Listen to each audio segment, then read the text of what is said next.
जो सही जवाब दिया है आयशा जी ने दिया है, सही जवाब है। अगला सवाल गौर कीजिएगा, दर्ज झेल में कौन वाइगोत्स्की के जबान के फरोग के नजरिए पर मबनी है। ये 30 सवाल मैं सिर्फ आपको बताने की पाती है, बच्चे जबान को मुस्बत ताउन के माहसल के तौर पर सीखते हैं। वाइगोत्स्की का क्या नजरिया है? तो दोस्तों वाइगोत्स्की का मानना है कि बच्चे जो जबान सीखते हैं या जबान उसकी जो फरोग हो पाती है, तरक्की पाती है, समाजी तामुल से, समाज से, मुआशरे से, अपने घर से, अपने माँ बाप से, अपने भाई बहन से। तो समाजी तामुल से जबान फरोग पाती है, ये वाइगोत्स्की का नजरिया है। 22वां सवाल है, दर्ज झेल में से कौन काम पर मबनी जबान की तदरीस के उसूलों में शामिल नहीं है? जी, काम पर मबनी जबान की तदरीस के उसूल में शामिल नहीं है पूछा जा रहा है। ताउन, सरगर्म आमोजिश, बाज तहसील से तख्लीक, बाज तहसील से तख्लीक, तर्जमा पर गौर व फिक्र। 22वां सवाल है, तो देखिए मतलब जो है कौन काम पर मबनी जबान की तदरीस, ताउन होगा तो जबान पर मबनी तदरीस होगा। सरगर्म आमोजिश, आमोजिश का मतलब हमने आपको बताया कि सीखना, हासिल करना, ये सब माने होता है। तहसील वगैरह आमोजिश का मतलब होता है सीखना, एग्जैक्ट वर्ड माना है। बास तहसील से तख्लीक भी नहीं होगा, बल्कि तर्जमा पे गौर व फिक्र, ये उसूल में शामिल नहीं है। तर्जमा पर गौर व फिक्र, भाई छोटा बच्चा तर्जमा पर गौर व फिक्र क्या करेगा? मतलब 1 से 5 क्लास या 6 से 8 क्लास में पढ़ने वाला बच्चा तर्जमा पे गौर थोड़ी करेगा। वो कह रहे भाई ये उर्दू लफ्ज़ है, इसका इंग्लिश में तर्जमा क्या होगा, है ना? वो तर्जमा पे गौर व फिक्र नहीं करेगा, इसीलिए ज़बान की तदरीस के उसूल में शामिल तर्जमा पे गौर व फिक्र नहीं है।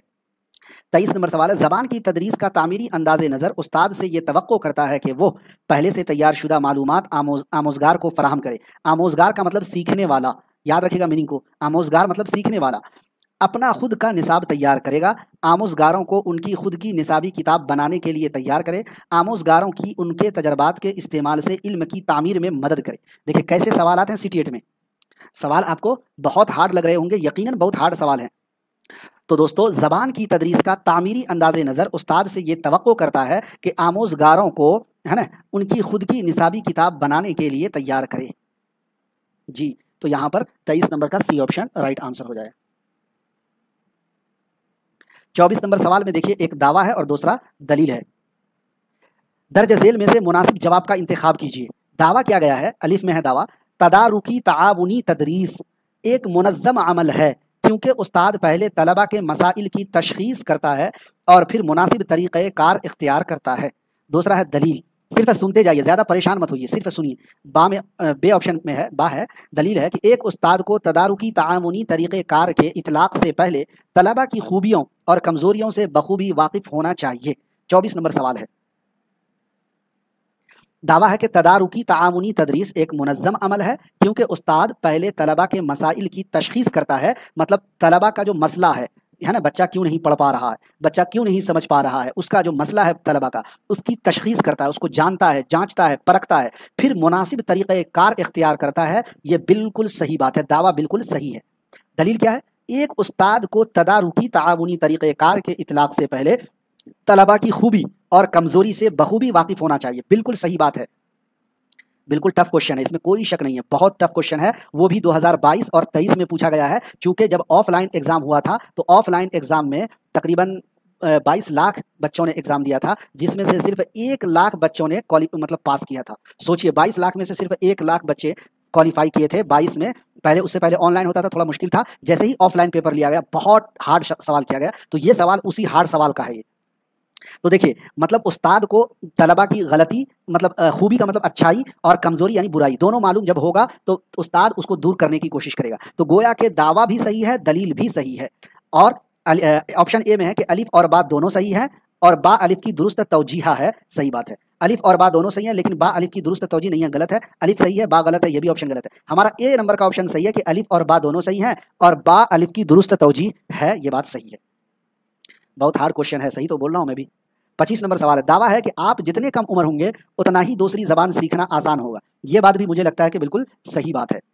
दलील है, अगर ये बुनियादी सतह उम्र 3 से 6 साल, सही तलफ़्फ़ुज़ को फ़रोग़ देना निस्बतन बहुत आसान होता है। इसमें भी दावा और दलील दोनों सही है, तो इसका भी ए ऑप्शन राइट आंसर होगा। यानी अलिफ और बा दोनों सही हैं, और बा अलिफ की दुरुस्त तौजीहा है। यानी बच्चा जितना कम उम्र होगा दूसरी ज़बान को उतना ही सीख पाएगा, उसके लिए आसान होगा। और अगर ये उम्र 3 साल से 6 साल की है तो सही तलफ़्फ़ुज़ को फ़रोग़ देना, सही तलफ़्फ़ुज़ को बच्चों के अंदर बैठाना, उसका प्रोनाउंसिएशन, उसका तलफ़्फ़ुज़, उसके बोलने का जो इमला है उसको दुरुस्त करना बहुत आसान होगा। दोनों सही है, तो इसका भी ए ऑप्शन राइट आंसर होगा। 26 नंबर सवाल, 5 सवाल और हैं, देख लीजिए। छोटे बच्चे जब मेयारी कवायद सीखना शुरू करते हैं तो उनमें बेजा ताईम यानी ओवर जनरलाइजेशन, बेजा ताईम का मतलब ओवर जनरलाइजेशन का रुझान पाया जाता है, क्योंकि वो बिल्कुल दुरुस्त होने के लिए ज़बान के कवायद को बहुत ही मोहताद अंदाज में सीखते हैं। वो ये फ़र्ज़ कर लेते हैं कि आम नहवी कवायद का इतलाक़ तमाम हालात में होता है। जी, वो उस ज़बान में रवानी के लिए कवायद को बरतते हैं। बच्चे अपने वालिदैन से ज़बान के बुनियादी उसूल सीखते हैं। भाई बच्चे अपने वालिदैन से नहीं सीखते हैं, कवायद को बरतते रहिए। छोटे बच्चे उर्दू कवायद को थोड़ी बरतते हैं। उर्दू कवायद अगर छोटे बच्चों के लिए होता तो बिहार बोर्ड या एनसीईआरटी या फिर एससीईआरटी सानवी और आला सानवी दर्जात के लिए उर्दू कवायद क्यों लिखता? सानवी और आला सानवी दर्जात के लिए कवायद क्यों लिखता? भाई कवायद तो है ऊपर क्लास के बच्चों के लिए, छोटे बच्चों के लिए कवायद नहीं बरते जाते, बुनियादी उसूल नहीं होते। जी, तो छोटे बच्चे जब मेयारी कवायद सीखना शुरू करते हैं तो उनमें ओवर जनरलाइजेशन का जो रुझान पाया जाता है, क्योंकि वो ये फ़र्ज़ कर लेते हैं कि आम नहवी कवायद का इतलाक़ तमाम हालात में होता है। तो इस वजह से इस सवाल का बी ऑप्शन राइट आंसर होगा। मतन से मालूमात अखज़ करना और लफ्ज़ी सतह से परे उनकी ताबीर करना खाली जगह है, पेशगोई है, तकाबुल है, सरसरी मुताला है, इस्तिंबात यानी अंदाज़ा लगाना है। सरसरी मुताला की किस्मों को कल मैंने पढ़ाया भी था। देखिए, मतन से मालूमात जो अखज़ करता है बच्चा, जो लेता है, और लफ्ज़ी सतह से परे उनकी ताबीर करता है। परे का मतलब जो मन में आया उसकी ताबीर करता है, यानी अंदाज़ा लगाता है, तो वो इस्तिंबात कहलाता है। क्या कहलाता है साथियों? अंदाज़ा जो लगाता है, परे ताबीर करता है, वो इस्तिंबात होता है। तो 27 नंबर का भी डी ऑप्शन राइट आंसर हो जाएगा। 3 सवाल और हैं। दर्जा पंजुम का तालिब इल्म कहता है कि मेरे दोस्त जब पंजाबी बोलते हैं तो मैं आसानी से समझ जाता हूँ, लेकिन इसको पढ़ने में बहुत दुश्वारी होती है। इस बयान के जरिए वो अपना खाली जगह कर रहा होता है। क्या कर रहा होता है? आमोजिश का अंदाज़ा कद्र, आमोज के लिए अंदाज़ा कद्र, अंदाज़ा कद्र बतौर आमोजिश, आमोजिश में अंदाज़ा कद्र। तो दोस्तों, जितने भी लोग इस वक्त लाइव देख रहे हैं, तमाम साथियों को बताना चाहूँगा, देखिए चारों का चारों ऑप्शन हमने जो आपको सिलेबस बताया है, देखिए हमारे यहाँ ऐड है या नहीं है? देखिए ऐड है कि नहीं है? आमोजिश का अंदाज़ा कद्र है, आमोजिश के लिए अंदाज़ा कद्र है, अंदाज़ा कद्र बतौर आमोजिश है, आमोजिश में अंदाज़ा कद्र है। चारों ऐड है या नहीं है? तो ये CTET पूछता है, और जो CTET पूछता है वही हम आपको पढ़ाएंगे। तो कृपया करके आप लोग 8 बजे रात में थ्योरी क्लास मारूजी सवाल, जी मेयारी तैयारी आपको AR डिजिटल पर करवाई जाएगी। टेलीग्राम चैनल, व्हाट्सअप ग्रुप का लिंक डिस्क्रिप्शन में होगा, ज्वाइन हो जाइए। एप्लीकेशन का लिंक डिस्क्रिप्शन में होगा, डाउनलोड कर लीजिए। 1 मिनट।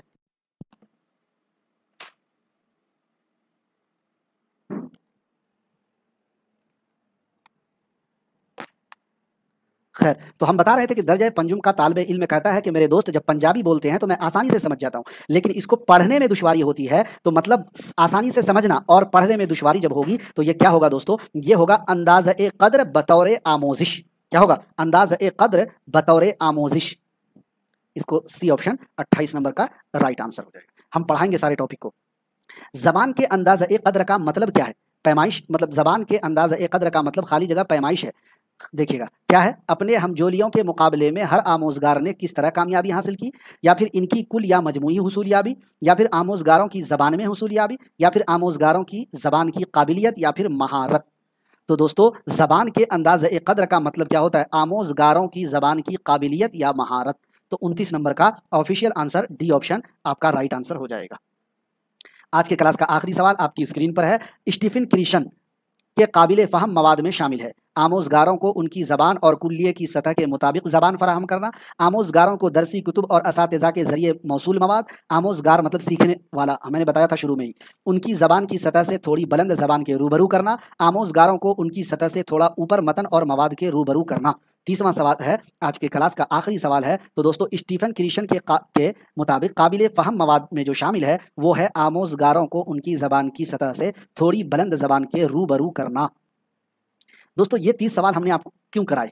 हमारा मन नहीं था कराने का। आप कहेंगे क्यों नहीं था सर? CTET का मवाद यकीनन जो है दोस्तों मुश्किल है। CTET का जो मवाद है, यकीनन जो सवाल पूछे गए हैं पिछले 1-2 सालों में, बहुत मुश्किल है। तो थ्योरी को पढ़े बगैर, थ्योरी को याद किए बगैर सवाल का हल मुश्किल है, और इस मुश्किल को आसान करने के लिए आप आज ही AR डिजिटल से जुड़ जाइए। ये सवाल पढ़ाने का मतलब हमारा आपको डराना नहीं है, बल्कि सवाल मुश्किल होते हैं ये बताना और समझाना मकसूद है। इसीलिए थ्योरी को पढ़िए, थ्योरी को समझिए। अगर आपने पिछले 2 क्लास नहीं देखे हमारे थ्योरी के, क्लास नंबर 1 और क्लास नंबर 2 का लिंक आपको मिलेगा जी, प्लेलिस्ट हमारा बना हुआ है CTET दिसंबर 2024 का, तो आप उसको जो है देखिए, आपको अंदाज़ा होगा। बाकी अगर आप लोग तैयारी करना चाह रहे हैं और चाह रहे हैं कि क्लास कंटिन्यू रहे, तो आप लोग अपनी हाज़िरी का सबूत दीजिए, कमेंट कीजिए। अगर आपको कोई परेशानी हो रही है तो हमारे इस नंबर पे कॉल कीजिए, 748 72 348। सिर्फ 199 रुपये में आपको जी 60 नंबर का मसला हल हो जाएगा। ओनली 199 रुपये, मामूली फीस है, पैसे को मत देखिए, तैयारी कीजिए ताकि आप एक बार में क्वालिफाई कर सकें। और अपने दोस्तों के साथ भी शेयर कीजिए ताकि आपके दोस्त जो हैं वो भी जुड़ सकें और ज़्यादा से ज़्यादा लोग तैयारी कर सकें। सर थ्योरी प्लस क्वेश्चन साथ साथ करवाइए, ये भी बेहतर आइडिया है, इंशाल्लाह वो भी हमारी कोशिश होगी। बहरकैफ तमाम साथियों का AR डिजिटल पर जुड़ने के लिए बहुत बहुत शुक्रिया। किसी भी मुकाबला जाती इम्तिहान की मेयारी तैयारी के लिए AR डिजिटल के यूट्यूब चैनल को सब्सक्राइब कर लीजिए, बेल आइकन घंटी वाले आइकन को प्रेस कर दीजिए ताकि हमारे